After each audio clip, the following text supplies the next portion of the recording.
Okay, as we mentioned previously, both wireless and wireless channels have to carry um, analog signals, and they're going to basically be continuously varying voltages or light or sound intensity. We actually didn't talk about sending things via sound, but that's also a possibility. And as we said, we have um, each of these signals have some sort of frequency and wavelength, and they're traveling at the speed of light. Um, so basically, however, we're basically dealing with digital information. So we're basically taking analog signals to carry digital information. So what we need to do is we need to um, set up different methods to use these analog signals to represent digital information, basically ones and zeros.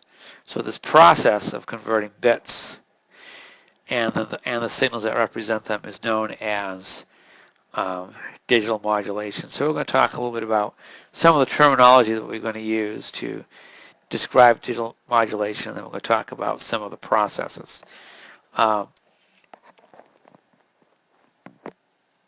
so one of the things that we want to talk about is the whole concept of baseband transmission. So the assumption is in baseband transmission, you have a signal that's going to occupy a frequency from 0 to some maximum value, depending on the signal rate. And so baseband transmission is digitally um,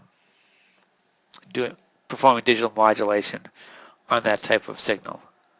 If we take things a step further and we use changes in amplitude, frequency, or phase of a particular carrier signal to convey bits, so we can basically have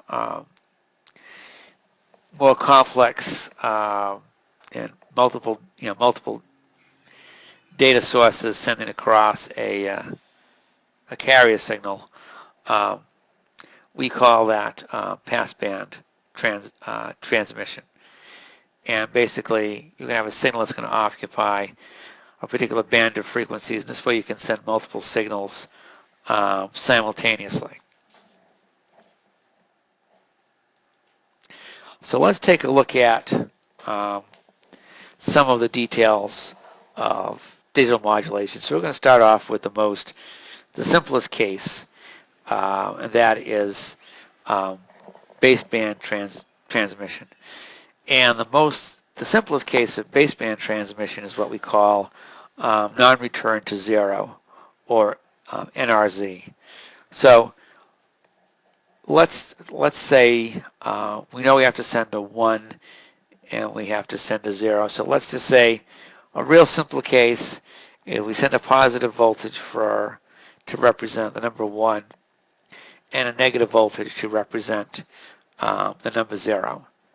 So we basically send this combination of positive and negative voltages down a wire, and we have a receiver that converts these positive and negative voltages into bits by basically sampling the signal at some time interval. So if you think about it, in this very simple example,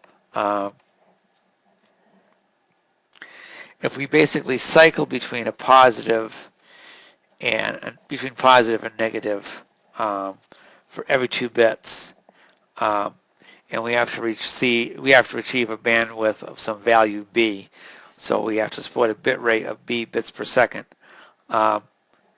We basically need a bandwidth of b over 2 hertz.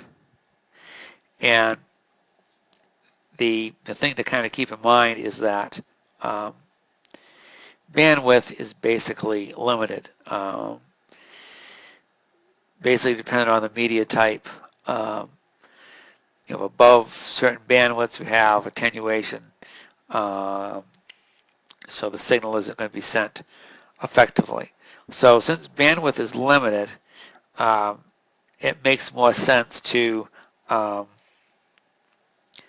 increase how many bits you can send in a particular signal. So obviously in this case, we're just sending 1 bit at a time. However, if we do something like, say, instead of just having positive voltage for 1 and negative voltage for 0, let's say we use 4 different voltage levels. Now we can send 2 bits at once as a single symbol. So basically the symbol is basically a particular signal that we send out. So now our bit rate is now the symbol rate multiplied by the number of bits per second. So our bit rate can improve, remember bits per symbol. So if you can send more than 1 bit per symbol, you significantly increase the bit rate that you can send at the same, with the same bandwidth. Because like I said, you have an upper limit on your bandwidth. So the key to make more efficient use of the bandwidth is to increase the number of bits you can send per symbol. And we're going to talk about some examples where we're going to be sending a lot of bits per symbol. But it's good to understand this as kind of like the starting point. Now, what about the situation where we send a lot of 1s and 0s in a row? So what happens is over time it's difficult to tell, did I send 15 1s or did I send 16 1s in a row? And you really can't figure this out by doing, clock synchronization, because at high bit rates, the clocks, even with the best synchronized clocks, they're not going to be accurate enough at high bit rates to make that differentiation. So one of the solutions that you can possibly have is do what's called Manchester encoding. Now, Manchester encoding was used a lot in the early days of Ethernet. Basically what Manchester encoding is you take a clock signal, you mix a clock signal with a data signal by XORing them together. So the clock makes a transition every bit time. So it basically runs at twice the bit rate. So when the clock is XORed with level 0, it makes a low to high transition. That is simply the clock. So this transition is logical 0. And likewise, when it's XORed with level 1, it's inverted, so it makes a high to low transition, and this is logical 1. Unfortunately, by sending the clock signal with the data signal, you're using up twice the bandwidth, or you're using half, twice as much bandwidth as NRZ to send the same amount of data. Or you could also say you're wasting some of your bandwidth by sending this clock signal with your data signal. If we do what's called non-return to 0 inverted, where a 1 can be a transition, so it can be either a transition to positive or negative voltage, and 0 is a non-transition. So 0 is like 0 voltage. So by doing this transition, I can send multiple 1s in a row. It's not a problem because I send multiple 1s in a row. I'm going to positive 1 to negative 1, positive 1 to negative 1, so I can differentiate. The problem still remains with multiple zeros. The way to get around that is to map every 4 bits into a 5-bit pattern. So basically you map bits in such a way that a bit pattern of say 3 zeros is mapped into some sort of 5-bit pattern where the zeros are not repeated. And this is called 4B/5B. Now obviously this is, has 20% overhead, but that's better than Manchester encoding, which has basically 50% overhead. Another thing to consider with baseband transition, especially when sending electrical signals, is that it's very important in sending electrical signals that you have as much positive as negative voltages, so they basically cancel out. So you basically do not want to have a DC electrical component with your signals if you can avoid it, because that causes a lot of attenuation. So to balance the signals, we can make the logical one have 2 voltage transitions, 1 volt, positive volt, and negative volt, where 0 is represented by 0 volts.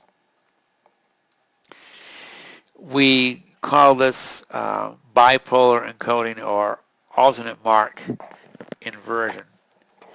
And then we can further take that alternate mark inversion, and then we can encode on top of that. We basically use an encoding like the 4B, 5B, except we do an 8B, 10B encoding, so that takes care of the issues of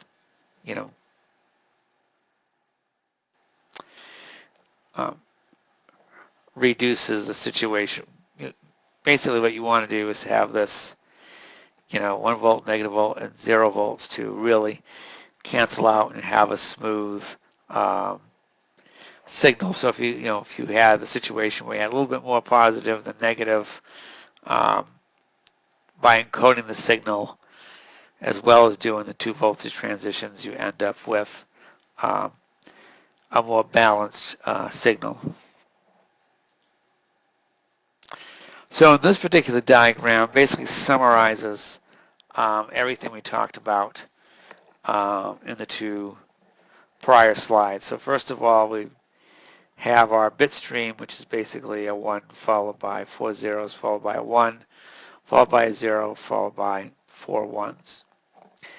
If we do our NRZ or non-return to 0 encoding, 1's a positive voltage, 0 is a negative, we can see that over time it's hard to determine, do we have 4 zeros or 5?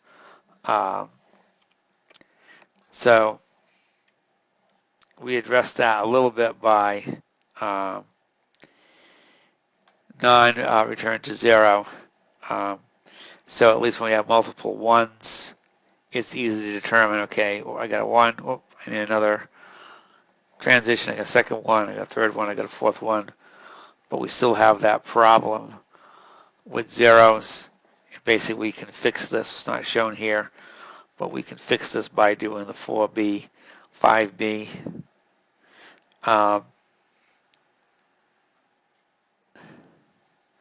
We have Manchester encoding, where you have a